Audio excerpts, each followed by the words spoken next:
Merhaba hemseferlerim, kanalıma hoş geldiniz. Orta Doğu'nun en zengin ülkesi Katar'a hoş geldiniz. Bugün Katar'ın başkenti Doha'dayız. Katar'la alakalı bilmeniz gereken en önemli detay buranın çok zengin olması. Kişi başına düşen milli gelirin yüksek olmasından dolayı Orta Doğu'nun en zengin ülkesi olarak tanınıyor. Devasa doğalgaz rezervleri var. Petrol hakkında konuşmayacağım bile. Ve çok ilginç bir şey söyleyeceğim. Katar'ın %10'unu sadece yerli Katarlılar oluşturuyor. Geri kalan %90'lık kesim dışarıdan çalışmaya gelen farklı ülkelerdeki insanlar. Burada hizmet işinde başka ülkelerdeki insanlar çalışıyor. Yerli Katarlılar daha üst kademedeler. Asla hizmet işi yapmazlar. Zaten yaşam kaliteleri çok yüksek. Yani çok yüksek.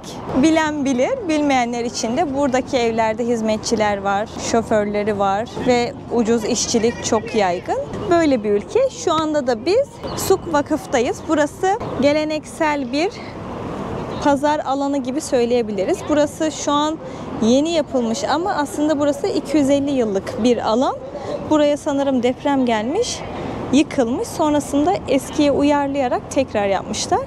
Ve ilgimi çeken başka bir detayı size göstereceğim. Arkamdaki gördüğünüz Fener Camii, sanırım adı Fener. Yani buradaki birisi buranın Fener Camii olduğunu söyledi.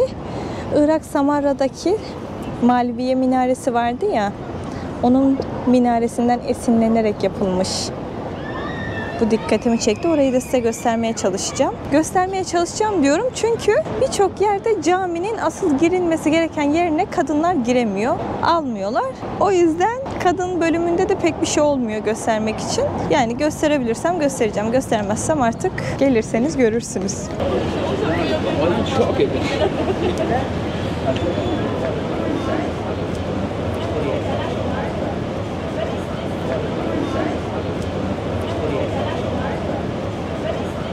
Şimdi size Katar bayrağının anlamını anlatacağım.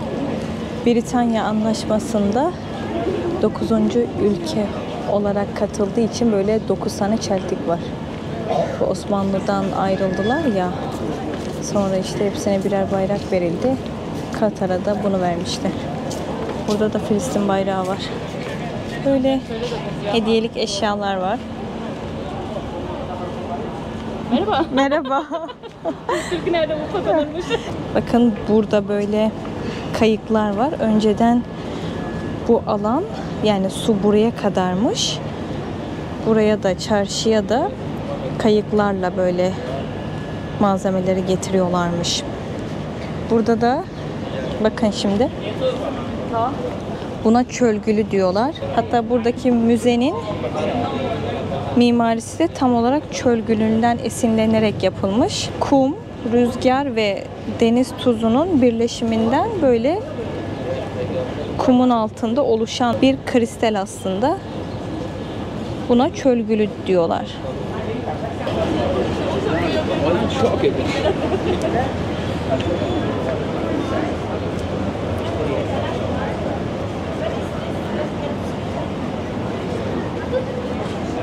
Şimdi burada bakın, buranın geleneksel kıyafetini giymiş çalışanlar var. Buradakilerin buranın yerel halkı olduğunu düşünmüyorum. Sadece turistik bölge olduğu için geleneksel kıyafet giyiyorlar bence. Bu ödül almışlardı ya, onu her yerde böyle belli edecek hediyelik eşyalar satıyorlar.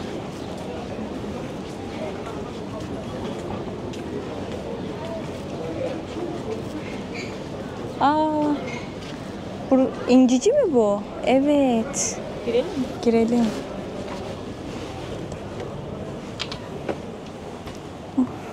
En sevdiğim şey. Selamünaleyküm. Bak inciler. Ne kadar? 200. How much? It's written there. Did no discount? Bakın.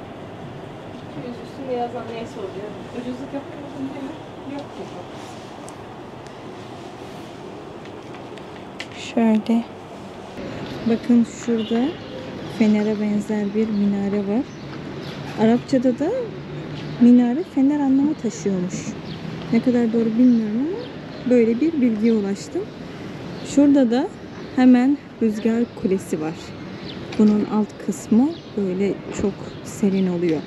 Şu anki mimari olarak yapılmış diye düşünüyorum ama gerçek amacı o aslında, orayı serinletmek, soğuk tutmak. Burada da diğer Orta Doğu ülkelerinde olduğu gibi kalule var. Yani siesta. Öğle saatlerinde dinlenmeye çekiliyorlar. Sonra saat 4-5 gibi tekrar hareketleniyor sokaklar. Şimdi saat 4 diyebiliyorum. Bu bölgede akşam çok hareketli oluyor. Akşam kalabalık oluyor. Bu arada burada atlı, hatta Arap atlı turist polisleri oluyor. Devriye geziyorlar. İlk gördüğümde böyle çok ilgimi çekmişti. Çok ilginç gelmişti. Ama görüntü çok güzel. Çünkü polisler de geleneksel kıyafet giyiyor. Şu yanda giden de polis.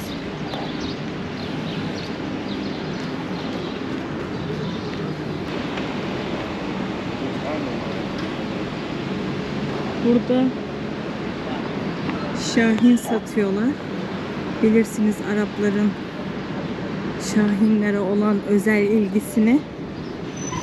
Burada birçok mağaza var. Bakın. Şahinler satılıyor.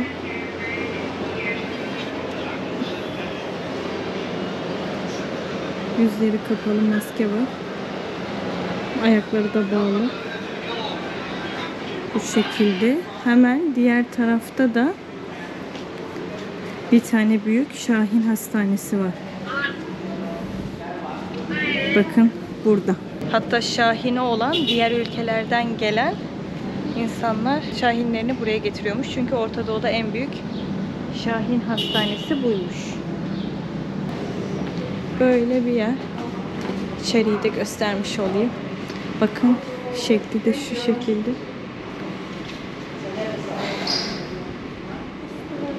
Böyle.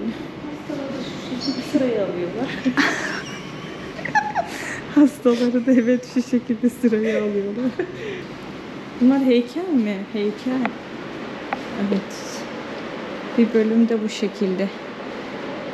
Bir de şahinlerin tüyleri ile ömürleri orantılıymış. Yani tüyleri dökülen şahinlere tüy ekleniyormuş. Böyle bir tedavi uygulanıyormuş. Ömürleri uzuyormuş bu şekilde. Burada yumurtalar var dolu. Büyükten küçüğe. Şurada kocaman bir tane.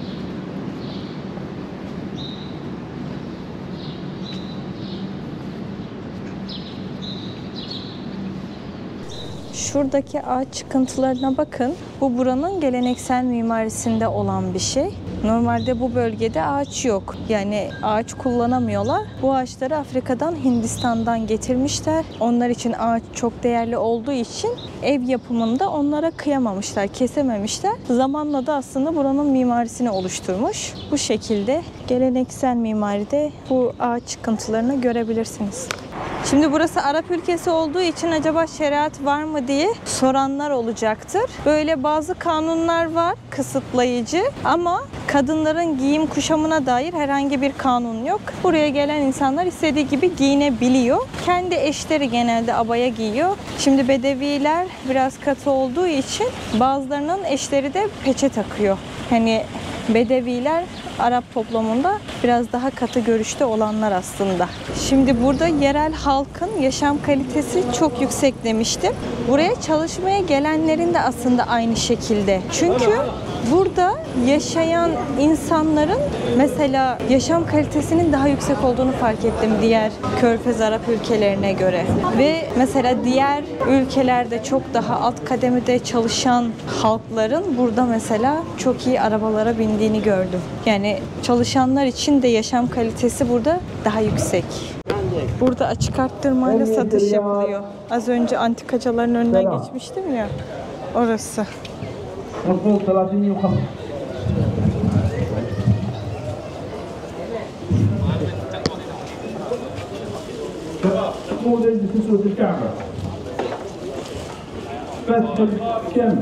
Kabe örtüsü dedi, evet. 50 ريال فتح الباب 50 100 ريال Ay, Bir tane mojito içelim. Çok sıcak. Hani bu ceketi giydim, keşke giyinmeseydim. Öyle bir yanmışız ki. İçtim vallahi bunu hemen.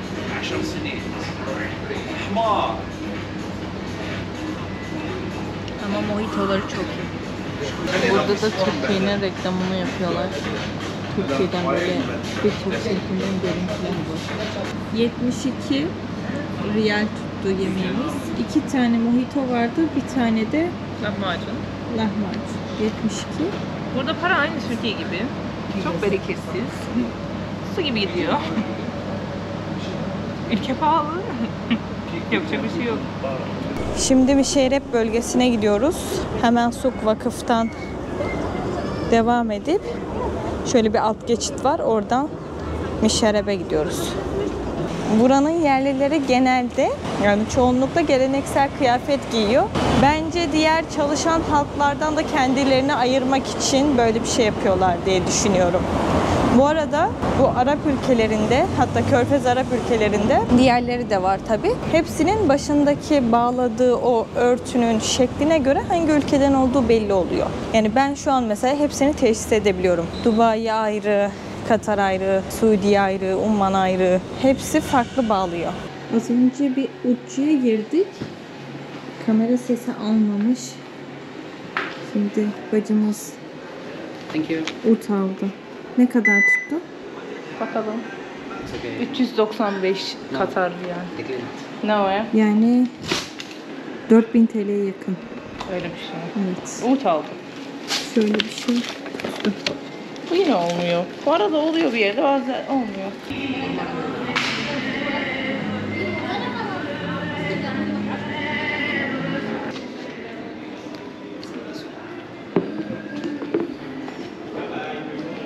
Bacım buraların kokusunu seviyor. Güzel. Hep bana koklattığın kokular. Bu çok özel değil. Hepsi aynı zaten. Bu güzel. Farklı. This one is Şimdi Suk Vakfı'na tekrar geldik. Gördüğünüz gibi geneli yerli halk değil, yabancılardan oluşuyor. Turist de çok fazla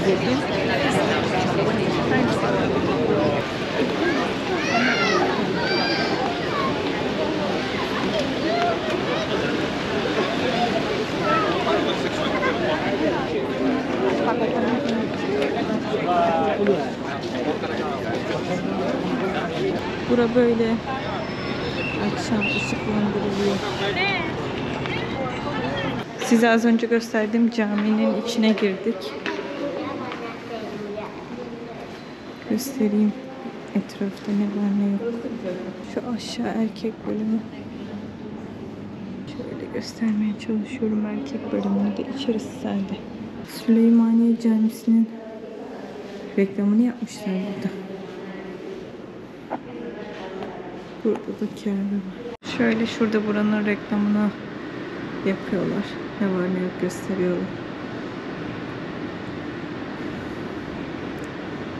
Caminin adı El Şeyh Abdullah bin Zayed El Mahmud'muş. Bak birisi Fener Cami diyor da burası Fener Cami değil. Bacım senin portre resmini koymuşlar buraya. Baksana. Betül bana kedi diyor da. Kediciğim. Kedicik diyor. Katar'da Şaza Doha Oteli'nde kalıyoruz. Şimdi size odamızı göstereceğim. Gelin. Çok fazla kapı var. İlk gördüğümde biraz karıştırdım. Kaç tane odası var dedim kendi kendime. Meğerse şuradaki kapılar banyoya giriyormuş. Burası yatağın olduğu yer. Boydan boya bir cam var. İkramlıklar var. Şu kısımda banyo, tuvalet var.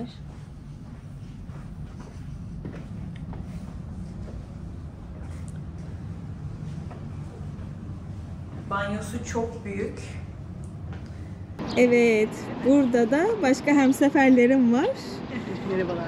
Türkiye'den arkadaşlar burada yaşıyorlar. Gülseren Hanım. Evet, Güleser. Güleser. Evet, Güleser. Güleser. Dilan. Dilan Hanım. Burada yaşıyorsunuz. Ne iş yapıyorsunuz? Kaç yıldır buradasınız? Sizi de tanıyalım. Önce Dilan anlatsın istersen. Ben turist rehberliği yapıyorum. Yaklaşık 7 yıldır Katar'dayım. Son birkaç yıldır da turist rehberliği yapıyorum. Önceden bu meslekle, turizmle alakam yoktu. Buraya gelince karşıma çıktı. Bir anda kendimi işlerin içerisinde buldum. Çok keyifle yapıyorum bu işi. Katar'ı çok seviyorum. Çok güzel. Siz de iyi ki geldiniz buraya. Umarım siz de seversiniz Katar'ı. Teşekkür ederim. Seveceğime eminim.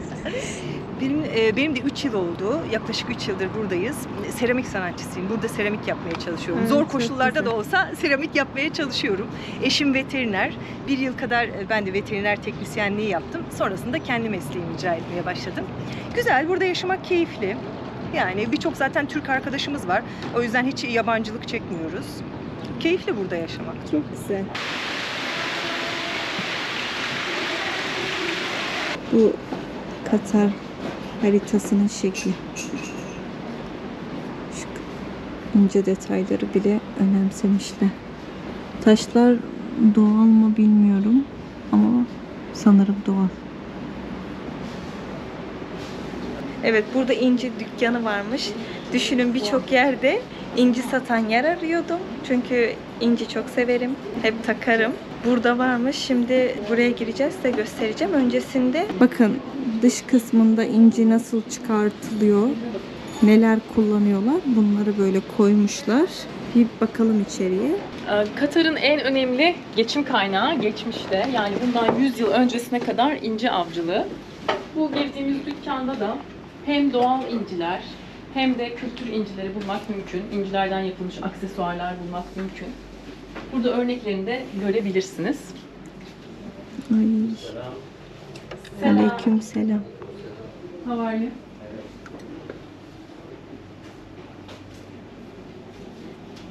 Yani petrol ve doğalgaz öncesinde zaten Bana dediler ki en iyi inciler işte Bahreyn'de çıkartılıyor.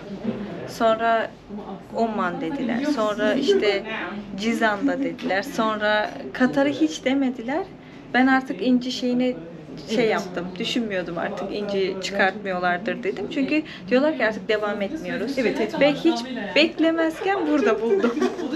Ben inci çok severim de. eski kıymeti tabii artık yok eskisi gibi. Çünkü artık değerli değil o kadar. Bir de tabii petrol ve yani doğalgazın yanında artık inci sürümlenmiş. Tabii inci avcılığı 1920'lere kadar çok aktif bir şekilde yapıyorlar.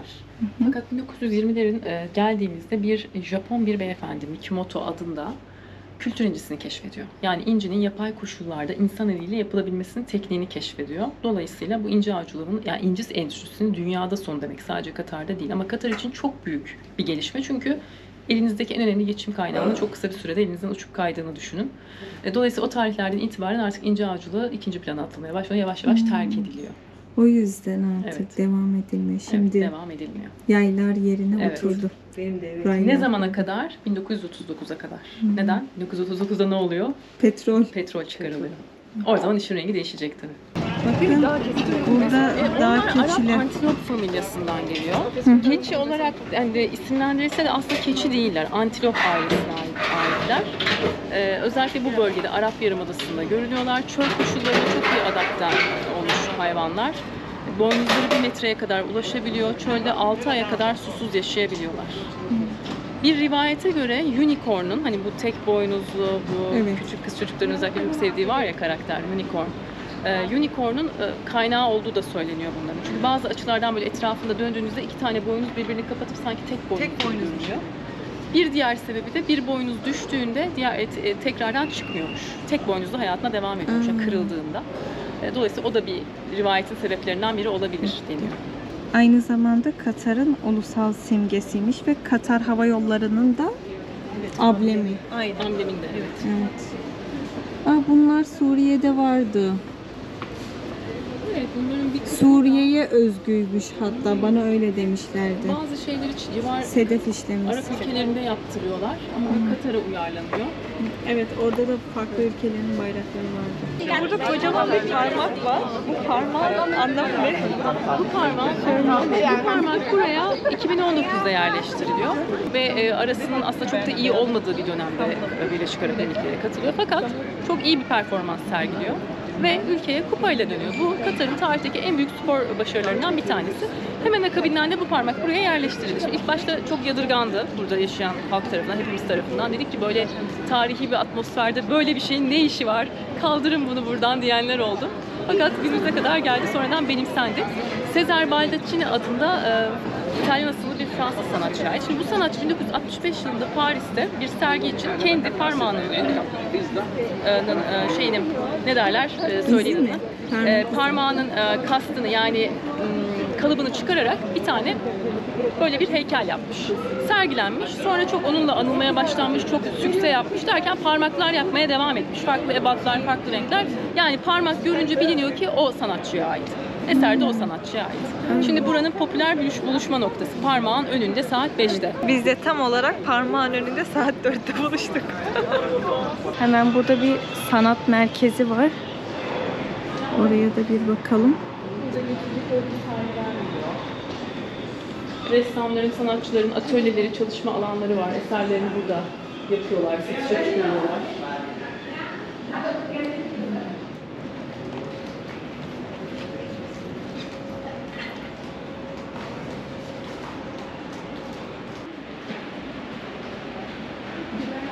Bakın şuna. Bunları daha yeni Suriye'den geldim. Suriye'de de vardı. Şam'a özgü bir el sanatı demişlerdi. Büyük bir ihtimal oradan geliyor.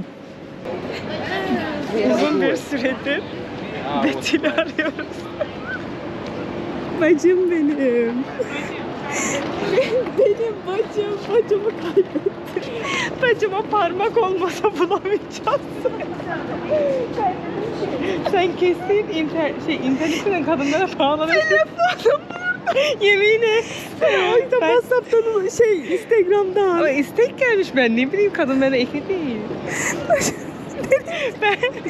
Niye kayboldun? Ben orada resim çekiyordum. Sonra arkamda dönüm yoktu. Dedim ki bu kesin bana bulaşır dedim. Ben dolaşmaya devam ettim dedim. Ben gezmeme devam ettim. Gittim, o Mişeyrap bölgesi var ya. Böyle burası biraz eski bölüm, orada biraz yeni binalar var. Oraya gittim, kestim. Dedim Berna bana ulaşır, bana ne bileyim telefonum burada. Hiç şey yapmadım. Şimdi başka bir bölgeye gideceğiz. Bir arkamıza döndük. Betül yok. Biliyordum senin kasmayacağını. Dedim ben gittim. O görmek istediğimiz mekanları tesadüfen gördüm. Ben ister istemez görmek istediğim yerleri keşfettim. Oraya götüreceğim seni. Deve pazarı burası. Buradaki develer kraliyete aitmiş. Hatta günde 2 defa, bir sabah bir de öğleden sonra bu develer böyle geleneksel bir motiflere büründürülüp yapılıyormuş. Kraliyet yerine doğru gidiyormuş. Bunu bulursam size yapacağım, göstereceğim.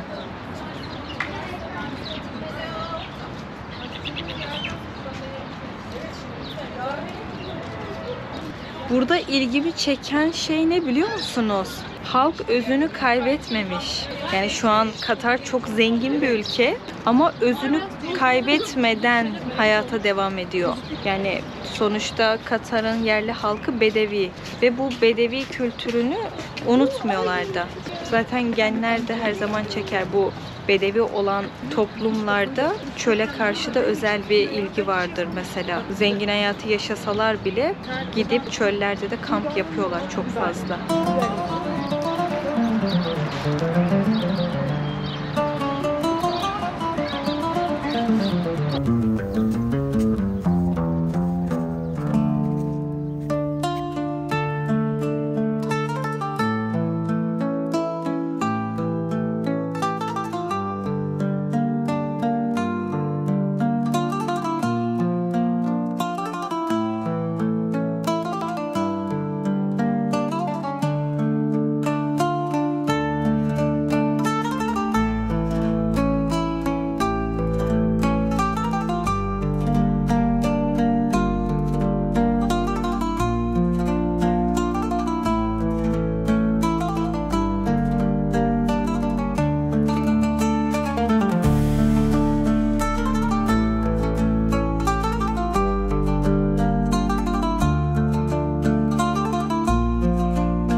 Burada Bu meclisin özelliği. meclis var. Şimdi anlatacağım. Yani divan Bir aslında. tadilat bir şey var ama. Evet, burada dama divanı var. Açıksa bir bakacağız. Aslında buradaki divanlarda da böyle erkekler toplanıp oyun falan oynuyorlar. Ha, nerede? Kuveyt'te öyleydi. Bu Şurada da öyle mi? Aynı mantık. evet, bunları görünce burada da Tamam. öyle olduğunu anladım. Evet. Aa, Türk bayrağı. Türk olduğu için buraya kadınlar da giriyor. Normalde mecliste evet erkekler olarak giriyor. erkekler geliyor. Şimdi Katarlar incicilikle uğraştıkları için geçmişte sezonu belli. İnciciliğin en güzel sezonu Mayıs-Eylül ayları arası. Sezon bittikten sonra kışı bir sonraki sezonu bekleyerek geçiriyorlar. O dönemlerinde de böyle yaşadıkları köylerde, kasabalarda meclis aldağmaları var. Yani dama meclisleri var. Bir kıraathane gibi düşünün. Bir araya gelip işte turnuvalar düzenledikleri, dama oynadıkları böyle kıraathaneler. Günümüzde maalesef günümüze ulaşmış bir meclis aldağma yok. Bunu o günleri yaşatmak, hani nasıl olduğunu hem turistlere hem yerellere anlatmak amacıyla oluşturulmuş turistik bir meclis burası. Burada gelen misafirler, turistler, burada sürekli bulunan beyefendilerle birlikte işte dama oynayabiliyorlar, dama oynama tecrübesi edinebiliyorlar, damanın inceliklerini öğretebiliyor buradaki abilerimiz onlara. Burası böyle işte yerel kültürü deneyimlemek için güzel bir ortam. Karada Katar'da içeceksiniz. Oranın böyle çaylar. Evet, şimdi Westwalk diye bir yere geldik. Doğru mu telaffuz ettim? Öğretmenim. Westwalk, değil mi? Westwalk, evet. Westwalk. Burada Trabzon günleri var. Şimdi Trabzon kültürünü gösteriyorlar. Bizim Trabzonlular gösteriyordur herhalde. Buraya geldik. Size de göstermeye çalışacağım. Bir Karadenizli olarak. Birçok bölgede yapılacak. Bugün de burada yapılıyor. Size de göstermeye çalışacağım. İlk defa bu kadar yerlinin bir arada olduğunu görüyorum. Bunlar da bizim Türkler. Mehter Marşı falan çalıyormuş. Mehter Marşı, sonra horon vardı.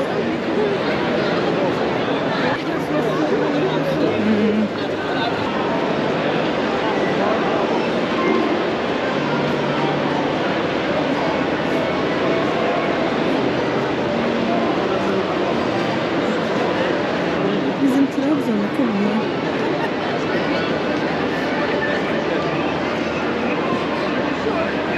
Sanırım horonlar, Mehter Marşı bitmiş ama o kadar yer gezdik.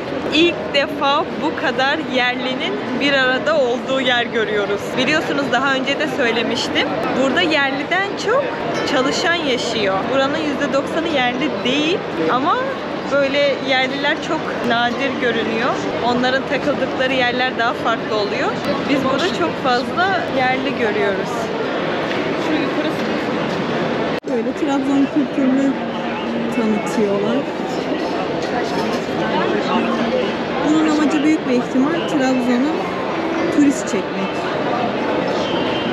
Yani o diye düşünüyorum. Mehterbaşa. Hey hey.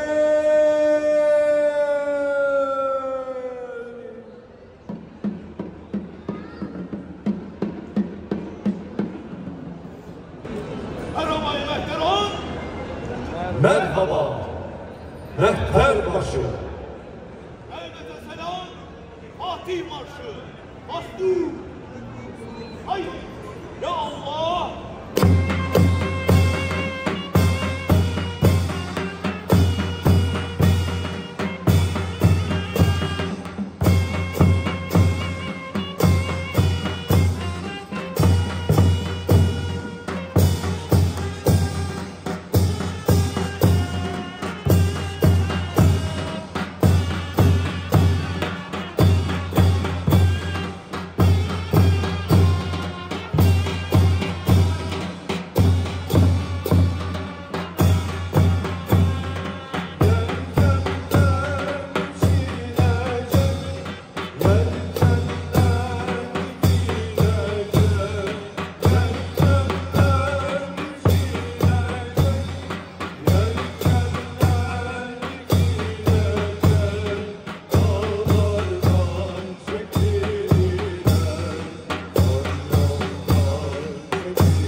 Bulgur yapmışlar.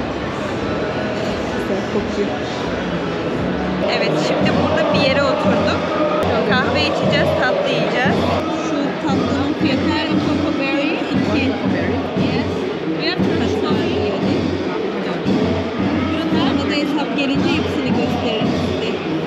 Kahve fiyatları da 15 Katar yedi, 20 Katar yedi. Şimdi 2 tatlı söyledi. Bir de Yasemin çayı söyledi. Yediklerimiz 114. Yaklaşık 1114 TL civarında bir şey oluyor. Evet, burada bir parfümcü var. Onu da size göstereyim. Bakın şu kokular, yine buhurlar burada da var.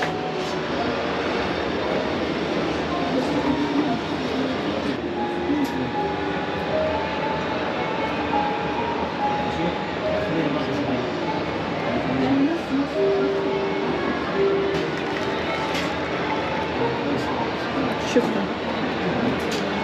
Tadına bakalım. Suudi Arabistan'dakiyle aynı. No, take with your hands. Look. Bunun Look, make kokusu like. çok iyi. Make like. Şu şöyle dolu haliyle 108 euro. Bu farklı mı? Bu da farklı ama az önceki daha güzel sanki.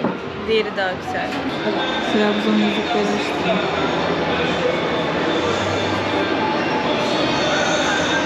Şöyle bakın, bir paket var. Wait. Just like that. Şöyle çok iyi. And like this. It's coming. That's why it's Bayağı called. güzelmiş. Şu şekilde olanı da var. Şu çakmağı.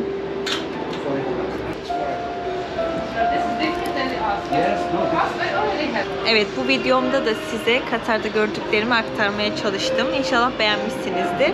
Yorum ve beğeni yapmayı unutmayın. Ve abone de olun lütfen. Olmuyorsunuz. Videolarımı izliyorsunuz ama ben tekrarlamadığım için abone olmuyorsunuz. Abone olup bana destek olursanız çok mutlu olurum. Şimdilik bu videomu burada bitiriyorum. Kendinize iyi bakın. Hoşça kalın.